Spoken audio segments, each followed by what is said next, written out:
Hello दोस्तों, पिछली कक्षा में हम लोगों ने सीखा था कि करंट कैसे पैदा होता है, बिजली कैसे बनती है। आज की इस कक्षा में जैसा कि आपने थंबनेल में देखा होगा कि हम लोग आज जानेंगे कि बिजली कितने प्रकार की होती है और हमारे घरों में कौन सी बिजली आती है। इसके अलावा हम ये भी जानेंगे कि किस बिजली का झटका तेज़ी से लगता है। तो हमारे घरों में जो इस्तेमाल की जाती है वो एसी करंट का इस्तेमाल हमें अपने घरों में करना होता है। हम लोग अपने घरों में एसी करंट का इस्तेमाल करते हैं।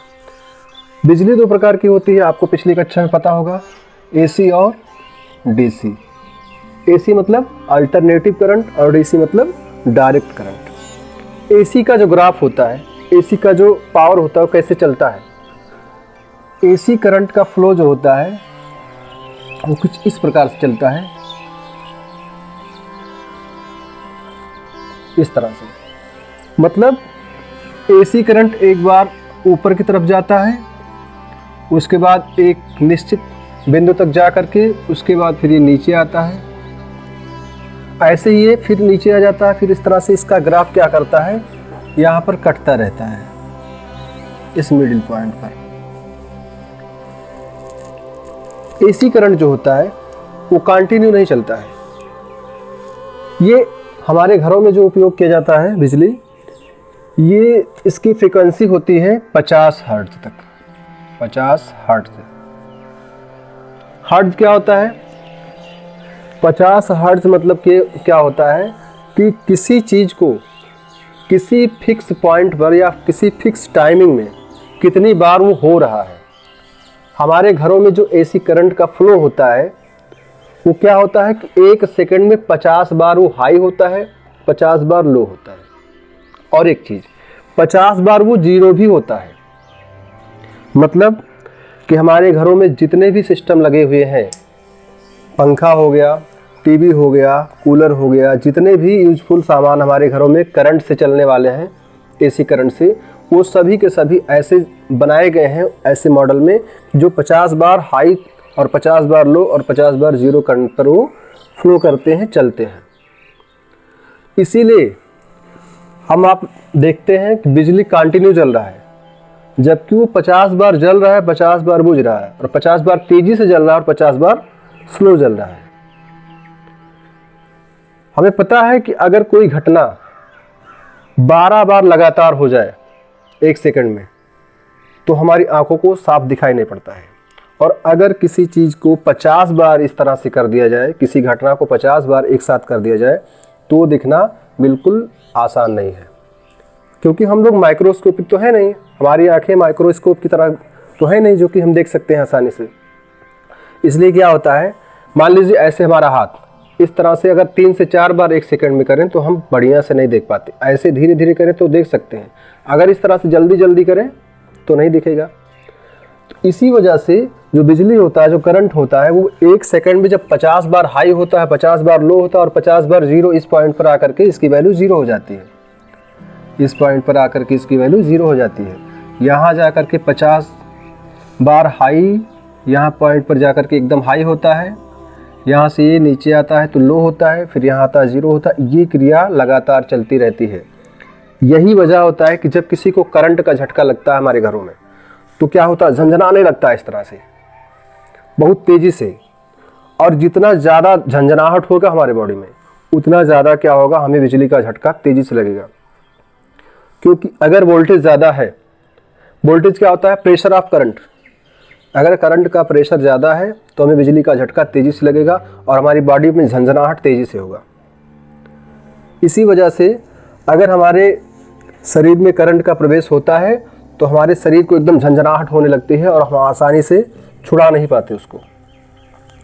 एसी करंट को हम दूर तक ले जा सकते हैं, कितना भी दूर तक ले जा सकते हैं, जबकि डीसी करंट, इसको हम दूर तक ले जा सकते हैं।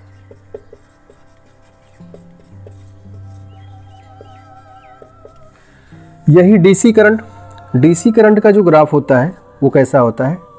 डीसी मतलब क्या होता है, डायरेक्ट करंट। एसी करंट और डीसी करंट में एक कंपैरिजन हम करें, डीसी करंट को हम स्टोर कर सकते हैं, छोटी बड़ी बैटरी में हम स्टोर करके रख सकते हैं, जबकि एसी करंट को आप स्टोर नहीं कर सकते। बस इसको दूर तक ले जा सकते हैं, यहाँ से दिल्ली तक, मुंबई तक, कहीं भी ले जाओ, एसी करंट को हम दूर तक ले जा सकते हैं, बट एसी करंट को हम स्टोर नहीं कर सकते। क्यों? क्योंकि इसका रीज़न ये होता है कि इसको अगर हम किसी बॉक्स में स्टोर करना चाहें तो इसका काम क्या है, एक बार हाई होगा, फिर लो होगा, फिर जीरो होगा। मतलब क्या होता है, ये छटपटाने लगता है धीरे धीरे और अपनी ऊर्जा खुद ही नष्ट कर लेता है। अगर इसको हम किसी जगह स्टोर करना चाहें तो इस तरह से ये परेशान होकर के अपनी ऊर्जा खुद ही नष्ट करके वो जीरो हो जाता है। इसी कारण हम एसी करंट को स्टोर नहीं कर पाते हैं।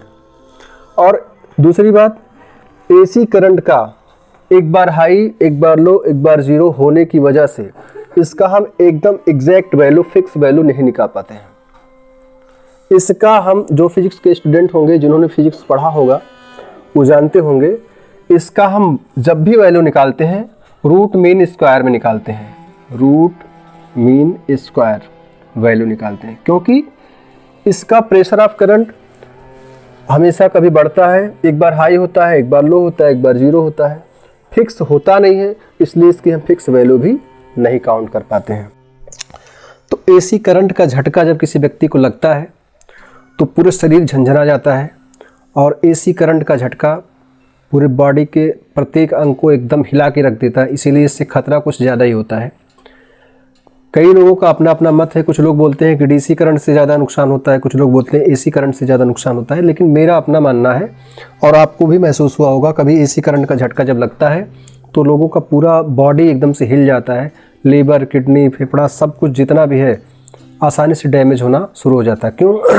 क्योंकि अगर आप किसी चीज़ को एक बार खूब तेज़ी से मारा जाए, फिर रुक जाया जाए, फिर मारा जाए, फिर रुक जाया जाए, तो जाहिर सी बात है कि आपको बॉडी पर ज़्यादा उसका बुरा इफेक्ट आएगा, ना कि एक बार मार दिया जाए फिर उससे धक्का देते रहें, तो उससे उतना नुकसान हमारी समझ से नहीं आएगा। तो ऐसा ही होता है डीसी करंट में। आशा करते हैं कि आपको जानकारी पसंद आई होगी। अगर हमारी जानकारी पसंद आई, प्लीज़ चैनल को सब्सक्राइब करें, लाइक, शेयर एंड कमेंट करें, और ऐसे ही वीडियो देखने के लिए आप हमारे चैनल से जुड़े रहें। और अगर किसी टॉपिक पर आपको वीडियो चाहिए तो उसके बारे में आप कमेंट कर सकते हैं। हम पूरी कोशिश करेंगे आपको उस टॉपिक पर अच्छी से अच्छी नॉलेज देने की। धन्यवाद।